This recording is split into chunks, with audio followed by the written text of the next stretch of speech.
ಮಾನಸ್ ರಾಷ್ಟ್ರೀಯ ಉದ್ಯಾನವನದಲ್ಲಿ safari jeep ಮೇಲೆ ಖಡ್ಗಮೃಗ ಭೀಕರ ದಾಳಿ, ಕೂದಲೆಡೆ ಅಂತರದಲ್ಲಿ ಪ್ರವಾಸಿಗರು ಪಾರು. ಅಸ್ಸಾಂನ ಪ್ರಸಿದ್ಧ ಮಾನಸ್ ರಾಷ್ಟ್ರೀಯ ಜೈವಿಕ ಉದ್ಯಾನವನದಲ್ಲಿ ಸಫಾರಿ ನಡೆಸುತ್ತಿದ್ದ ಪ್ರವಾಸಿಗರ ಜೀಪ್ ಮೇಲೆ ಖಡ್ಗಮೃಗವೊಂದು ಆಕ್ರಮಣಕಾರಿ ದಾಳಿ ನಡೆಸಿದೆ. ಉದ್ಯಾನವನದ ಬನ್ಸ್ಬರಿ ವಲಯದಲ್ಲಿ ಪ್ರವಾಸಿಗರು ಓಪನ್ ಜೀಪ್ನಲ್ಲಿ ವನ್ಯಜೀವಿ ವೀಕ್ಷಣೆ ಮಾಡುತ್ತಾ ಮಾರ್ಗ ಮಧ್ಯೆ ನಿಂತಿದ್ದಾಗ ಈ ಭೀಕರ ಘಟನೆ ಸಂಭವಿಸಿದೆ.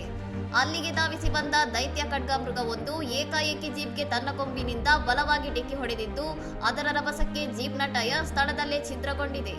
ಖಡ್ಗಮೃಗವು ಇಡೀ ಜೀಪನ್ನು ತನ್ನ ಬಲದಿಂದ ತಳ್ಳುತ್ತಾ ಮೇಲಕ್ಕೆತ್ತಿ ಉರುಳಿಸಲು ಪ್ರಯತ್ನಿಸಿರುವ ದಿಗಿಲುಗೊಳಿಸುವ ದೃಶ್ಯದ ವಿಡಿಯೋ ಇದೀಗ ಸಾಮಾಜಿಕ ಜಾಲತಾಣಗಳಲ್ಲಿ ವೈರಲ್ ಆಗುತ್ತಿದೆ.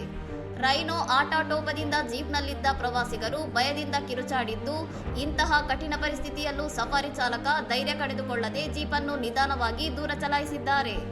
ಚಾಲಕ ಸಮಯ ಪ್ರಜ್ಞೆ ಮೆರೆದು ಜೀಪನ್ನು ಖಡ್ಗಮೃಗದಿಂದ ದೂರ ಕೊಂಡೊಯ್ಯುವಲ್ಲಿ ಯಶಸ್ವಿಯಾಗಿದ್ದರಿಂದ ಅದೃಷ್ಟವಶಾತ್ ಘಟನೆಯಲ್ಲಿ ಯಾರಿಗೂ ಯಾವುದೇ ಗಾಯಗಳಾಗಿಲ್ಲ ಎಂದು ತಿಳಿದು ಬಂದಿದೆ. ಇನ್ನಷ್ಟು ಸುದ್ದಿಗಳಿಗಾಗಿ ನೋಡ್ತಾ ಇರಿ ಸೌರಂ ಟಿವಿ.